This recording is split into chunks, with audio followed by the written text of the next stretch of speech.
প্রিয় যশোরবাসী, একটি দীর্ঘ প্রতীক্ষার অবসান হতে চলেছে। যে স্বপ্ন প্রায় 2 যুগ ধরে ধুলো জমে পড়েছিল, যে প্রত্যাশা হাজারো হৃদয়ের কষ্ট হয়ে বুকের ভেতর জমেছিল, অবশেষে সেই স্বপ্নকে নতুন করে জাগিয়ে তোলার ঘোষণা এসেছে। যশোর জেনারেল হাসপাতালের করোনারি কেয়ার ইউনিট। যে ইউনিট একদিন মানুষের জীবন বাঁচানোর আশায় নির্মিত হয়েছিল, যেখানে হৃদরোগে আক্রান্ত মানুষদের দ্রুত চিকিৎসা দেওয়ার কথা ছিল, সেই ইউনিট বছরের পর বছর অবহেলায় পড়েছিল নিঃশব্দে। দামি যন্ত্রপাতি নষ্ট হয়েছে, ভবন অচল থেকেছে, আর অসংখ্য মানুষ জরুরি চিকিৎসা না পেয়ে ছুটে গেছেন খুলনা, ঢাকা কিংবা অন্য শহরে। অনেক পরিবার পথে হারিয়েছে তাদের প্রিয় মানুষকে। অনেক মা সন্তানের জন্য কেঁদেছেন। অনেক সন্তান বাবার হাত ধরে শেষবারের মতো হাসপাতালের করিডোরে দাঁড়িয়ে থেকেছে, শুধু একটি কার্যকর করোনারি কেয়ার ইউনিটের অভাবে। কিন্তু এবার সেই বাস্তবতা বদলানোর নির্দেশ এসেছে দেশের সর্বোচ্চ পর্যায় থেকে।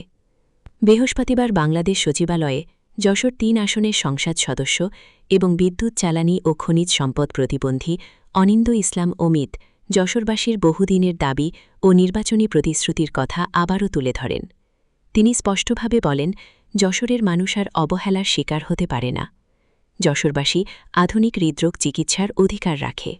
আর সেই দাবির প্রেক্ষিতেই প্রধানমন্ত্রী তারেক রহমান স্বাস্থ্য সচিবকে দ্রুততম সময়ের মধ্যে যশোর জেনারেল হাসপাতালের করোনারি কেয়ার ইউনিট পরিপূর্ণভাবে চালুর জন্য প্রয়োজনীয় ব্যবস্থা গ্রহণের নির্দেশ দিয়েছেন।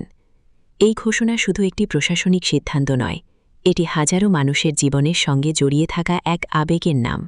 এটি একজন বাবার বেঁচে ফেরার আশা, একজন মায়ের সন্তানের কাছে ফিরে আসার সম্ভাবনা, একজন অসহায় রোগীর শেষ ভরসা।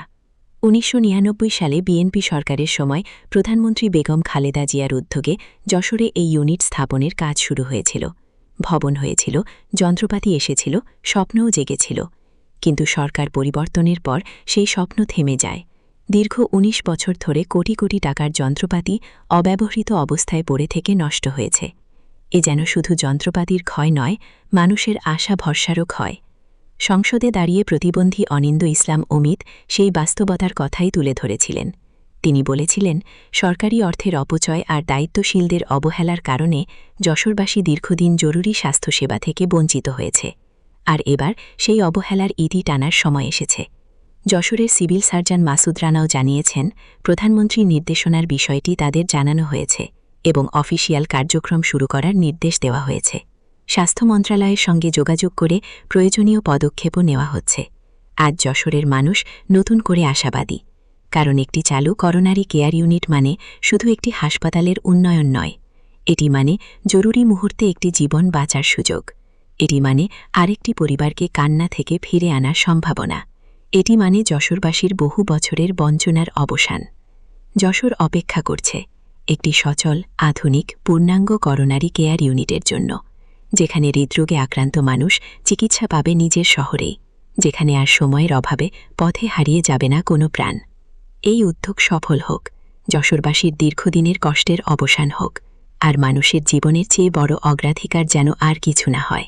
Shamima Sultana, Jessore crime news.